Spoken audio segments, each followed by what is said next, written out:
한번 따라하실까요? 죽은 예수와 살아있는 예수, 죽은 예수와 살아있는 예수, 이런 제목으로 말씀의 은혜를 나누려고 합니다. 우리가 그 전에 세계사를 공부할 때 보면 4대 성인 이런 표현을 썼던 기억이 납니다.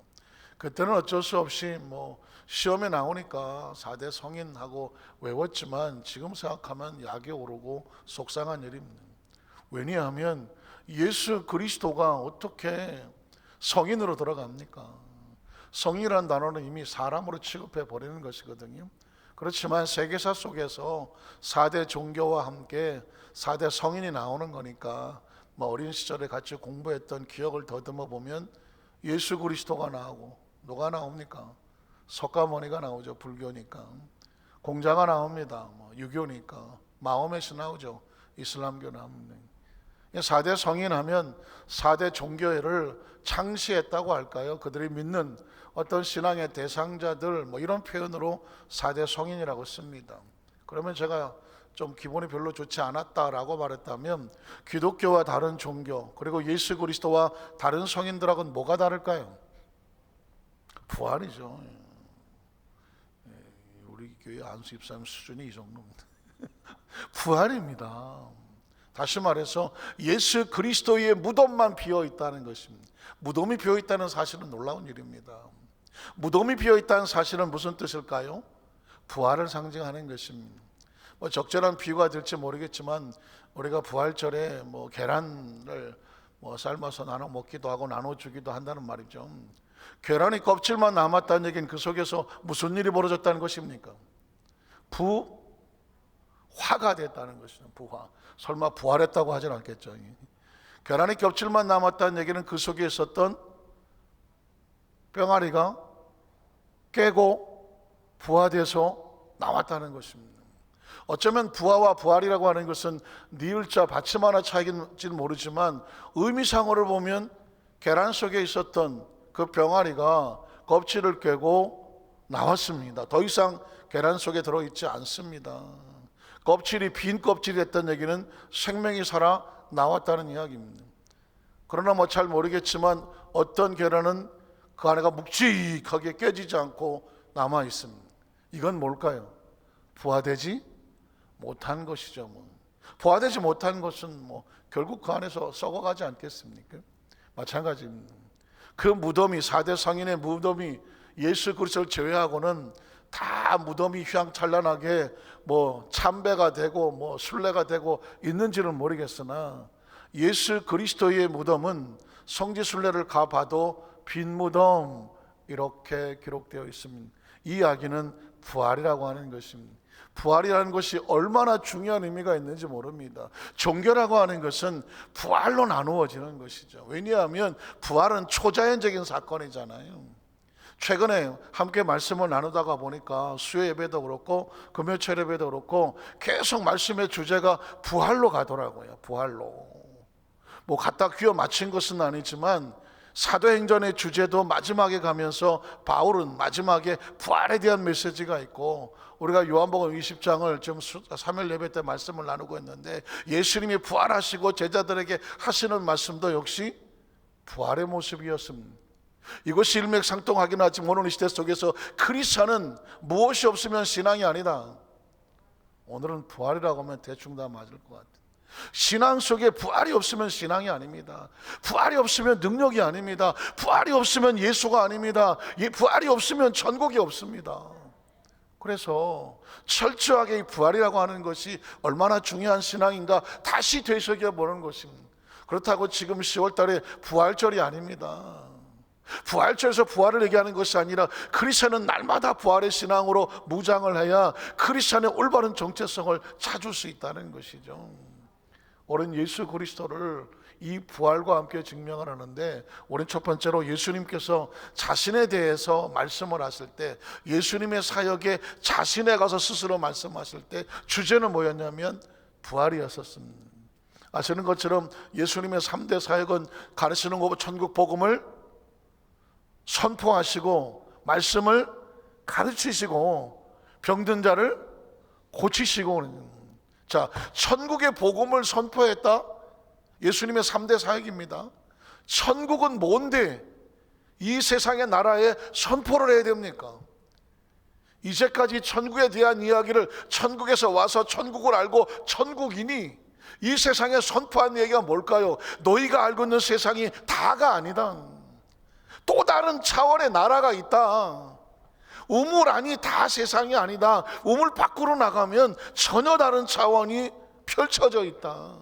지구라는, 아니 우주라고 하는 우물에 갇혀서 이것이 전부 다인 것처럼 생각하는 너희에게 하나님의 나라가 있음을 선포하는 것입니다.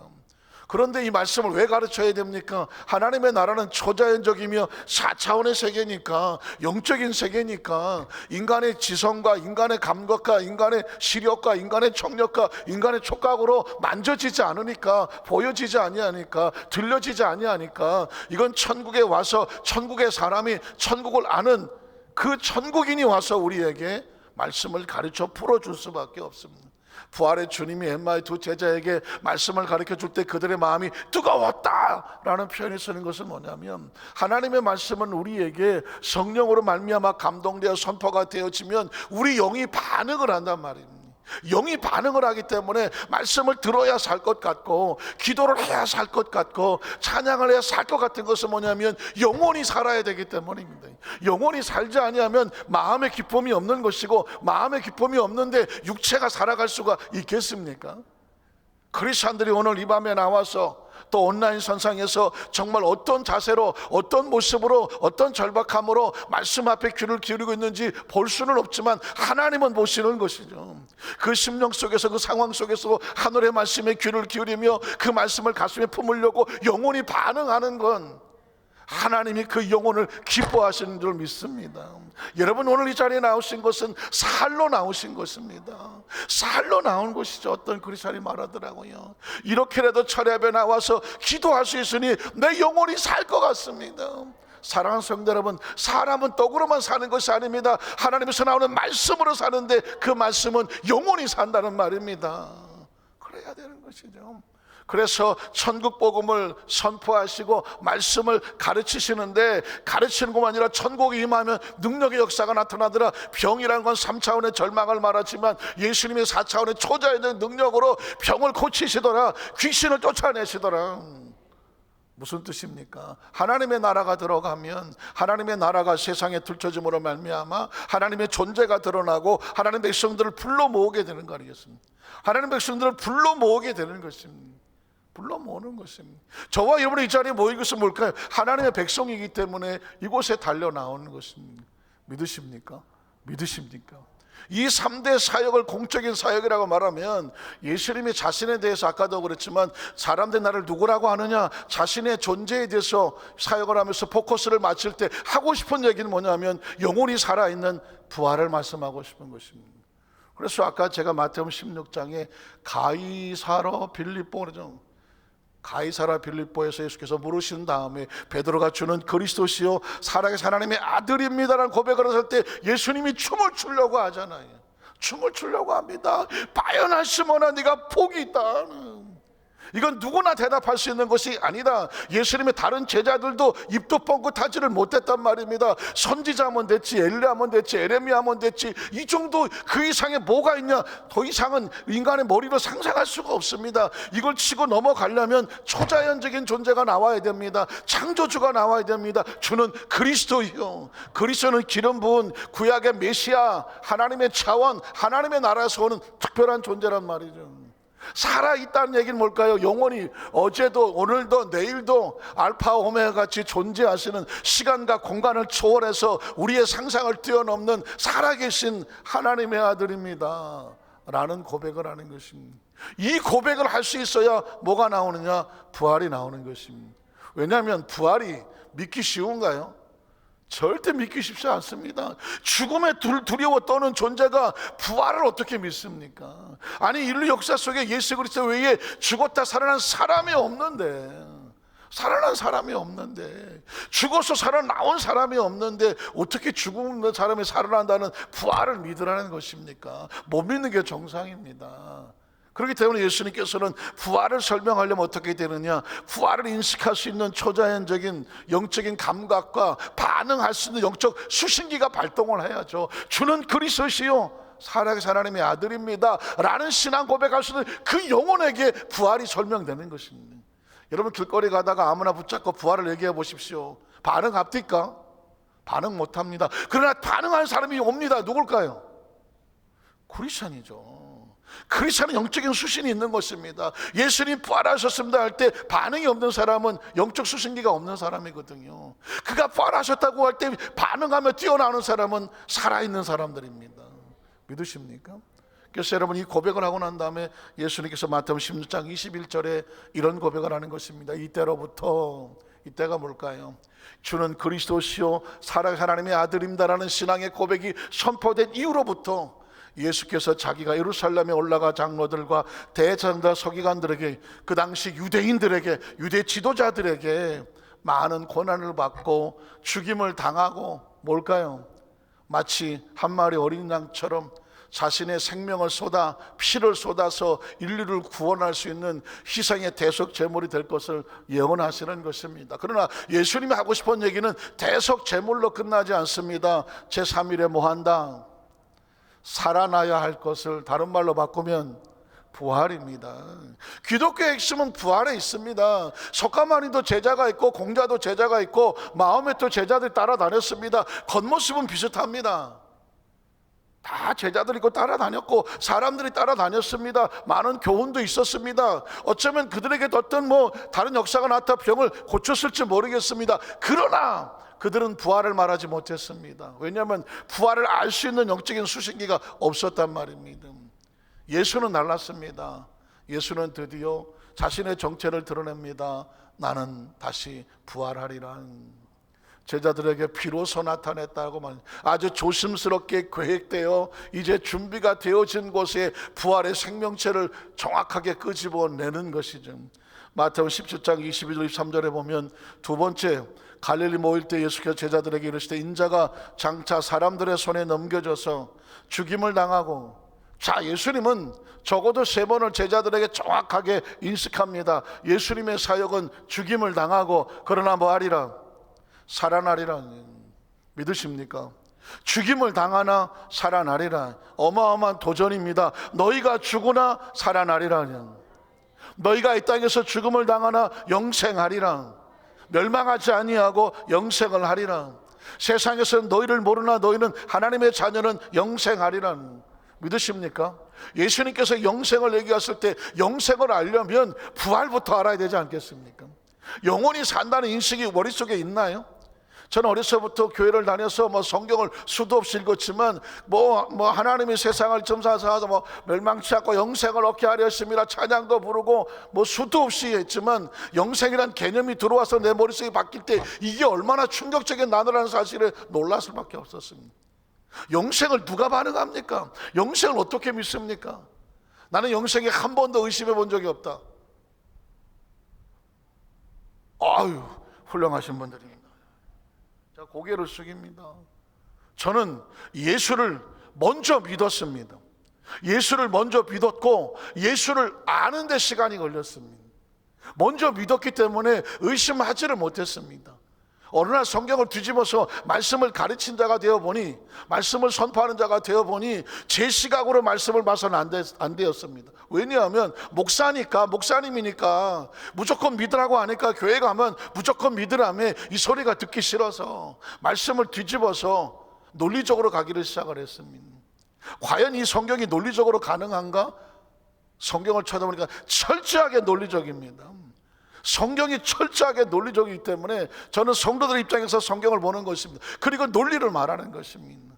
부활을 믿을 수 있다면, 영생을 믿으려면 부활을 믿어야 되고, 영생의 개념은 뭐냐면 시간과 공간을 초월해서 육체에 제한되어 있지 아니하고 다시는 시공간 속으로 들어오지 아니하고 우주 바깥으로 나가서 하나님의 차원, 예수님께서 말씀하신 내가 지은 곳에 너희도 나와 함께 있게 하리라. 이 시간과 공간이 정말 지긋지긋하지 않습니까? 우리 인간이 이 자유로운 하나님의 영, 주신 하나님의 영이 육체 속에 들어와서 이 땅의 삶을 사는 동안에 시간의 제한을 받아서 육체를 떠날 수 없으며 세월 속에서 시간이 흐르는 대로 늙어가지 않습니까? 어떻게 생각하십니까? 하나님의 나라의 차원을 가지고 볼 수 있는다고 하면 사실은 바울이 말했던 것처럼 내가 하늘을 날아가서 천국을 바라보니 당장이라도 육신을 떠나 하나님의 나라에 가고 싶다라는 표현을 썼습니다. 그건 뭐냐면 하나님의 차원이 몰라서 안 보여서 그렇지, 여러분 이 계란 안에 있는 병아리가 바깥 세상을 봤다면 그곳에서 천년 살고 싶겠습니까? 나가고 싶겠습니까? 빨리 나가야지. 우리가 어머니 뱃속에서 10달을 있었는데 기억이 생생하지 않습니까? 멀뚱하습니다. 거기서 나올 때 얼마나 두렵고 떨렸습니까? 사실은 아무것도 모르고 나왔잖아요. 솔직히 가놓고 해서 생기는지도 모르고 10달 동안 있었다니까 있는 줄 아는 거지, 나올 때 내가 어떻게 했는지도 모르잖아요. 사실 운명이라 우리의 생명이라는 것은 주어진 것이지 우리가 선택을 했습니까? 그러니 우리의 주어진 생명이 여기까지 오면서 살았던 모든 시간과 공간은 하나님의 생명으로 싸게 해서 안아 주었으니까 살아와 있는 것이고 앞으로 얼마나 살아갈지는 아무도 모르는 것 아니겠습니까? 그렇다고 한다면 거대한 생명이 우리를 안고 있잖아요. 안고 있잖아요. 그래서 이 육체의 생명의 부족함과 연약함을 알수록 영생이라는 단어가 얼마나 어마어마한 단어인지를 알게 되고, 영생을 들어가려면 어디부터 시작해야 되냐? 부활부터 시작을 해야 되죠. 부활을 믿어지는 것도 쉽지 않은데 영생이 믿어집니까? 그럼 논리적으로 어떻게 해야 됩니까? 육체는 죽을 수밖에 없는 거 우리는 다 아니까 여기까지는 다 동의하잖아요. 모르는 사람은 크리스천은 넌 크리스천은 다 알잖아요. 그러면 부활이라고 하면 여기서부터 갈라지는 것입니다. 부활이 믿어지지 않는 사람은 그대로 끝나는 것이죠.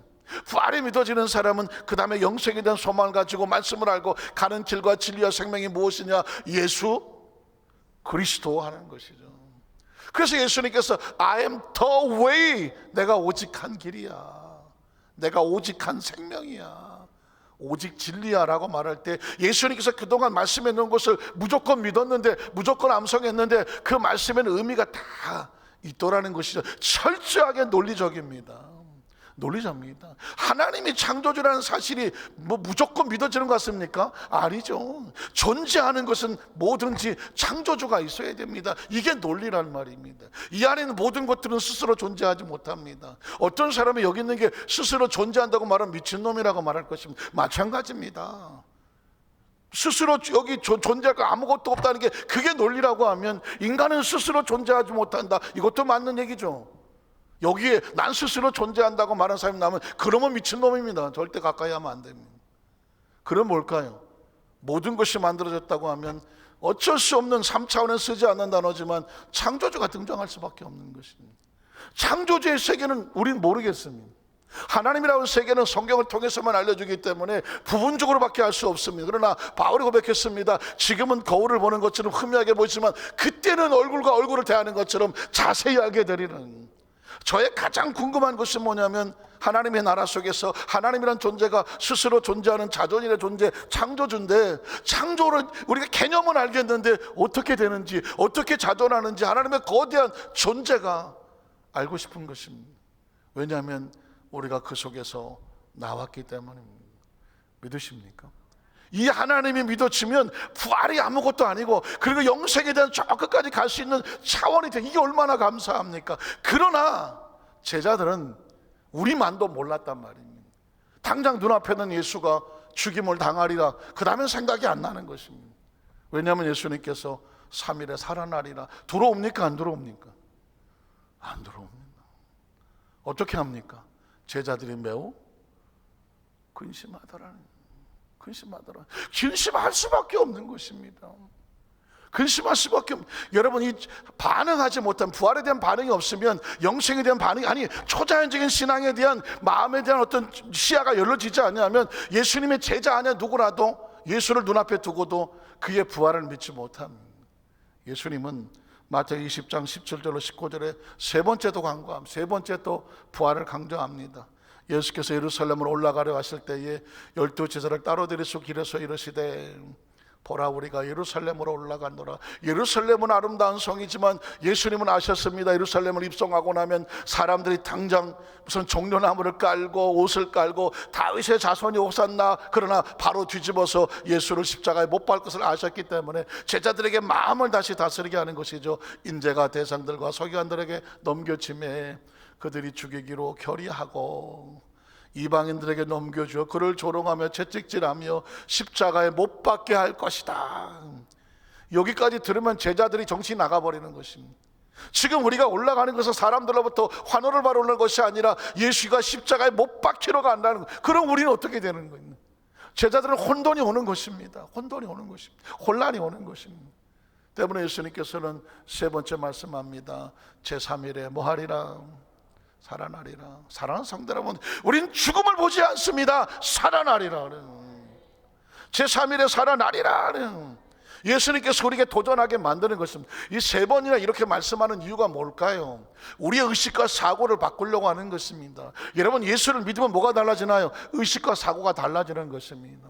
저는 여러분에게 이 강단의 설교는 설교자라서 무엇을 설교해야 될까? 의식과 사고를 바꾸되 하나님의 나라의 사고로 바꾸는 것입니다. 하나님 나라의 차원으로 바꾸는 것입니다. 하나님의 생각으로 바꾸는 것입니다. 그가 원하는 것이 무엇인지, 예수가 뭘 가르치려고 했는지, 예수 통해서 우리가 무엇이 달라지는지, 이게 달라지지 아니하면 불교도 착한 일 많이 합니다. 불교가 착한 일을 왜 많이 할까요? 불교는 부활은 믿지 않지 않지만 윤회를 믿습니다.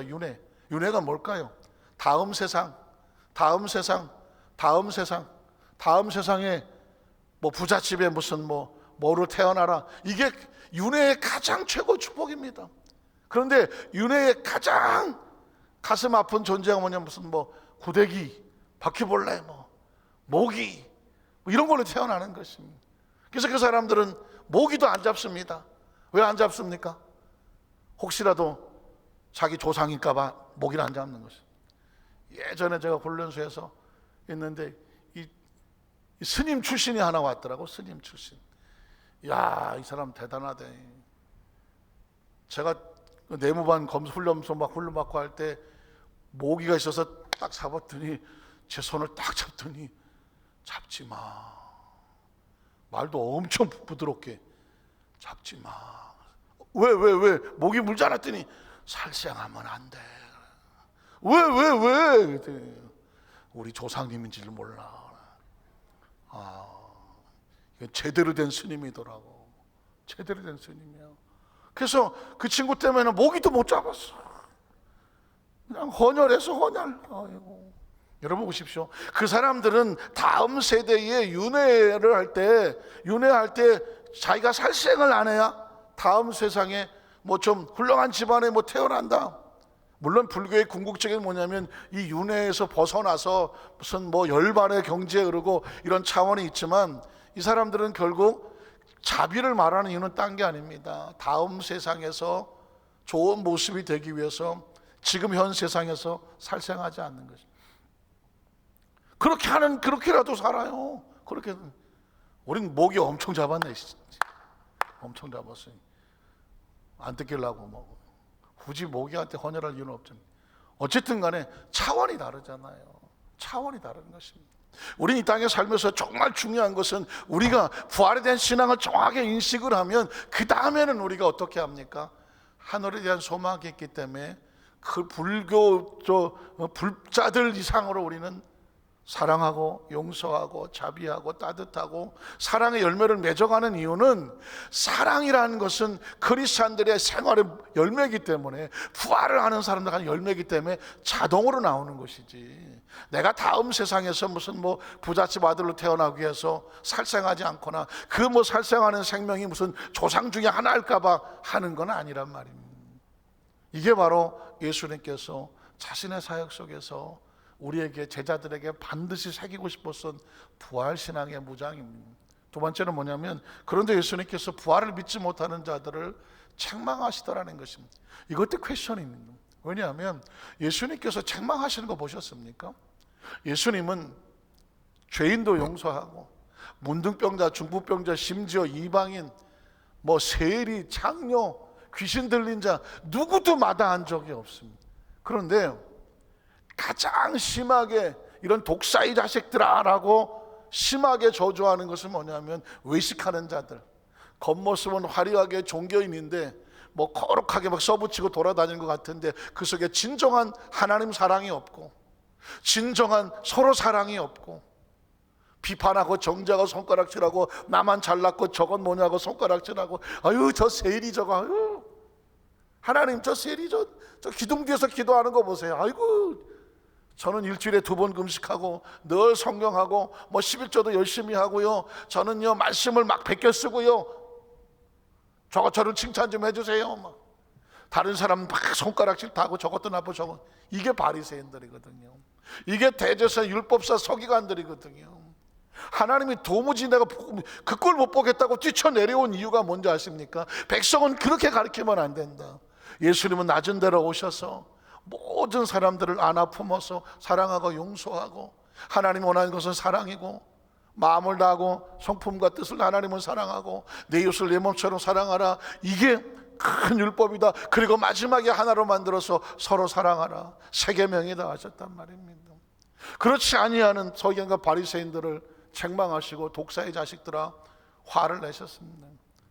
물론 성전에서 장사하는 사람들도 화를 내셨죠. 이유가 뭘? 똑같은 겁니다. 외식하는 겁니다.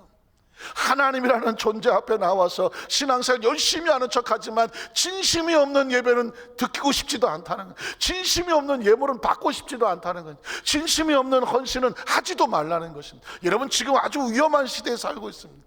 제 머릿속에 오늘 갑자기 치고 들어온 생각은 천국의 문이 닫히고 있다는 거예요.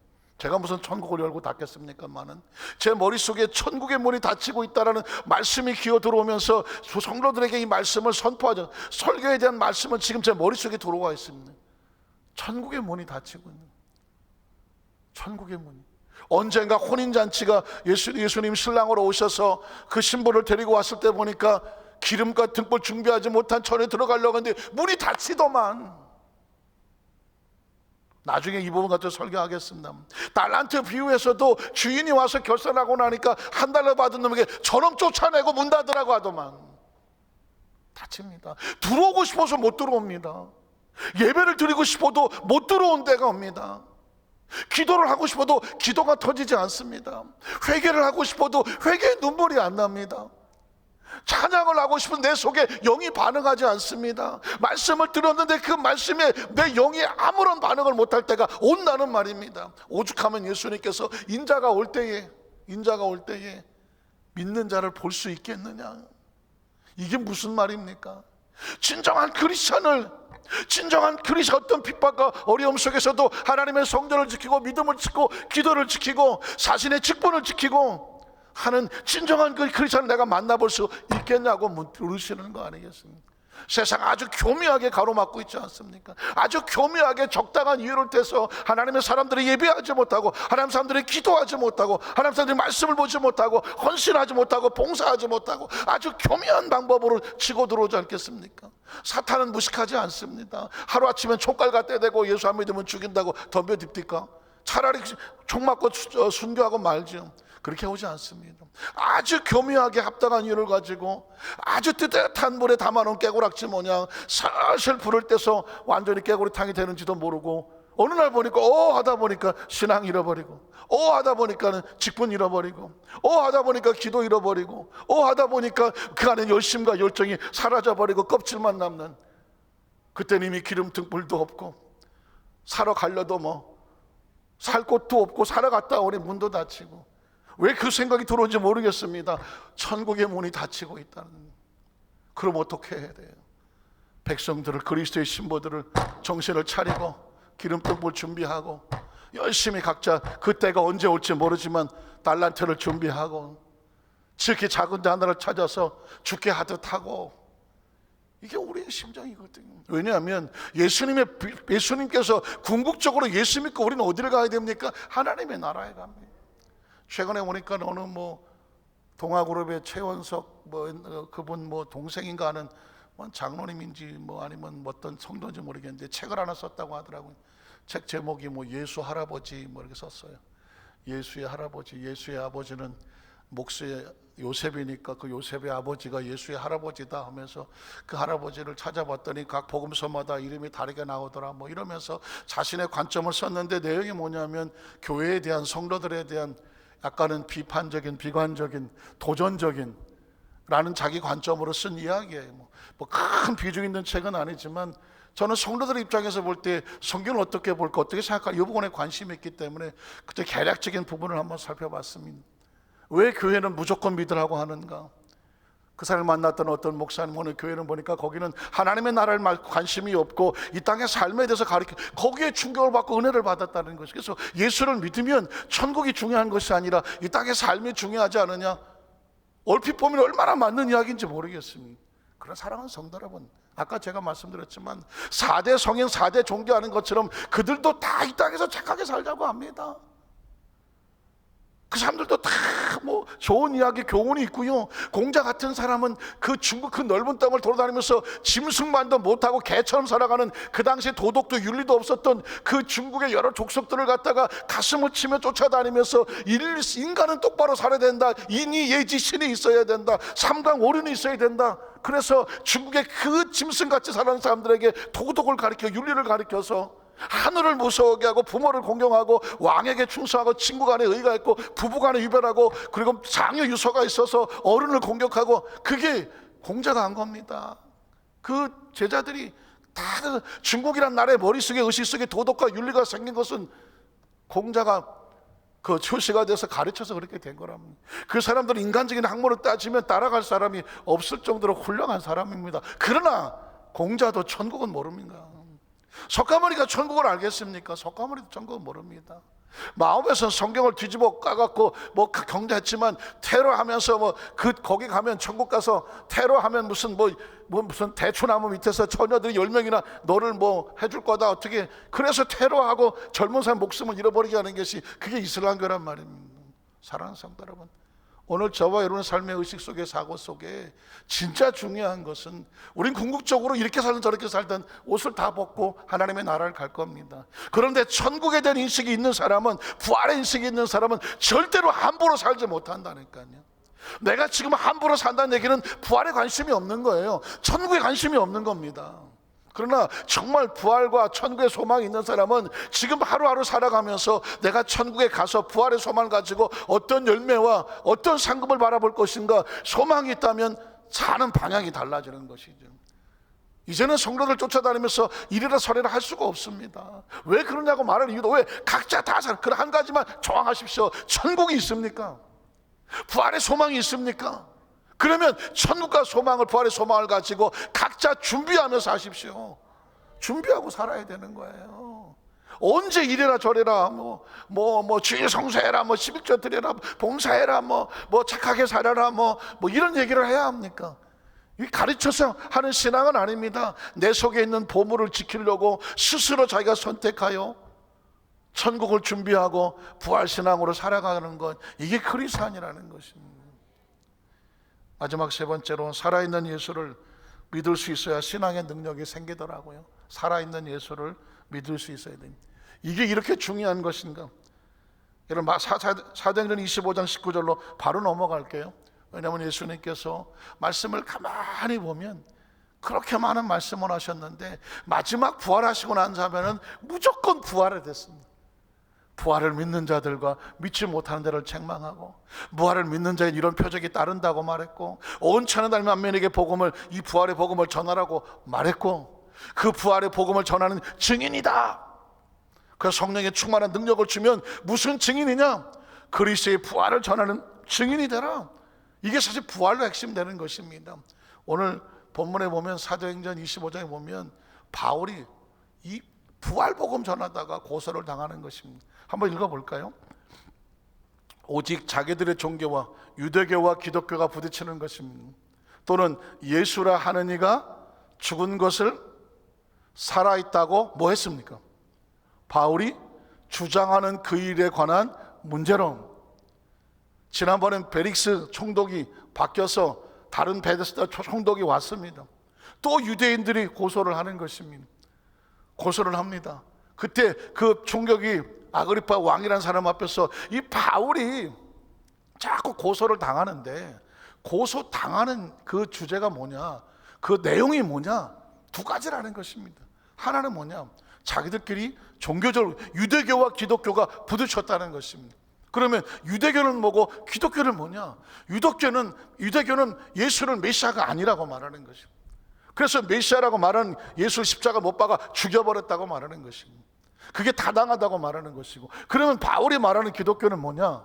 예수교는 뭐냐? 바울은 말하는데 예수가 메시아고 예수는 죽은 것이 아니라 살아있다고 말하는 것입니다. 저는 이 성경을 통해서 바울이 그 모진 고난과 시련과 선교의 그 엄청난 1차, 2차, 3차 여행을 떠나면서도 죽을 고비를 넘기면서도 포기하지 않았던, 아니 않을 수 있겠던 그 힘과 파워와 그 열정은 어디서 나왔느냐? 예수는 죽은 것이 아니라 살아있다는 것이. 죽은 예수를 믿었다면 바울이 그렇게까지 자신의 생을 던지면서 고통에 던져져도 무너지고 말았을 것입니다. 그러나 그를 또 일으키고 또 일으키는 것은 뭐냐면, 바울의 의식 속에는 뭐냐면 예수는 살아있다. 예수는 살아있다는 것입니다. 사랑하는 성도 여러분, 여러분의 예수는 살아있습니까? 돌아가신 것은 아닙니까? 왜 예수가 살아있다고 믿으면서 왜 부활의 신앙으로 내 삶을 살아가는데 증거가 되지를 못합니까? 제자들이 두려워 떨었던 이유, 무덤에 가서 무너졌던 이유, 죽은 예수를 믿었기 때문입니다. 그들이 예수를 안 믿었던 사람인가요? 따라다녔던 사람이죠. 그러나 힘이 없었던 이유는 예수가 죽었다, 무덤에 갇힌 것을 알았기 때문입니다. 그러나 바울은 달랐습니다. 예수가 무덤에 갇혀 있는 것이 아니라 그가 살아있다라고 믿었습니다. 부활의 신앙을 가지고 있었다는 것이죠. 바울이 복음을 전하는 것은 다른 게 아니었습니다.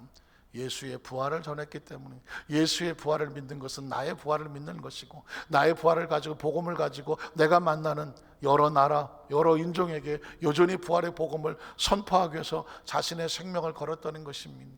오늘 저와 여러분에게 주님께서 주신 명령이 무엇입니까? 오직 성령이 너에게 임하시면 너희가 권능을 받고 예루살렘, 유다와 사마리아 땅까지 내 뭐가 되라고? 증인이 돼. 무슨 증인입니까? 부활의 증인입니다. 크리스찬들의 힘은 어디서 나오느냐? 부활신앙에서 나오는 것입니다. 부활을 믿으면 다른 것은 겁이 나지 않는 것입니다. 부활을 믿어야 영생이 되고, 영생을 믿어야 천국이 있고, 천국을 믿는다면 하나님이 계신 것이고, 그 하나님 계신다고 한다면 내가 이 땅의 삶을 살아도 우리를 안고 계시는 창조자 하나님 안에 있는 것을 믿는 것입니다. 믿으십니까? 우리 어디서 완전하게 온 성도들 마음 생각 속에 예수를 알아야 믿어지는 것입니다. 교회는 무조건 믿으라고 하는, 전 여러분 절대로 무조건 믿으라고 말하지 않습니다. 여러분이 무엇을 궁금해하는지, 무엇을 믿을 수 없는지 모르겠지만, 혹시 그런 분이라면 철저하게 논리적으로 여러분에게 이래서 믿어야 되고 이럴 수밖에 없다라고 성경을 통해서 말씀드리고 싶은 것이고 드릴 수 있는 것이죠. 부활은 절대로 무조건 믿는 것이 아닙니다. 논리적으로 아주 정확하게 부활이 있어야 영생이 있고, 영생이 있어야 천국이 있고, 천국이 있어야 하나님의 나라가 있고, 하나님의 나라가 있어야 하나님이 있으며 그가 창조주시, 그래야 우리의 모든 것들이 한꺼번에 뚫리고 열려지는 것이고, 그 보이는 천국이 교회고, 우리가 서로 부족하고 모자란 데 불구하고 이 공동체를 섬겨 나가는 것은 우리에게 사명이 있기 때문이고, 왜 우리가 부족하고 여전히 모자라냐? 우리는 지금 성화되는 과정이기 때문에 미리 포기하지 말고 절망하지 말아요. 오늘 저와 여러분 다 하나님 보시기에 나 죄인들이고 부족하지만 겨우 하나님께서 우리를 마침내 하나님께서 원하시는 아름다운 모습으로 만들어내시리라고 믿습니다. 우리 한사람께 모든 성도들이 죽은 예수가 아니라 살아있는 예수, 살아있는 예수의 가슴에서 뜨겁게 끄는 그 예수의 부활신앙이 저와 여러분을 끌고 가고 밀고 가고 힘있게 하고 능력있고 권세있게 하고 하나님 나라 가는 그 순간까지 그 힘에 끌려가시기를 주님의 이름으로 축복합니다. 기도하겠습니다. 전능하신 하나님 아버지,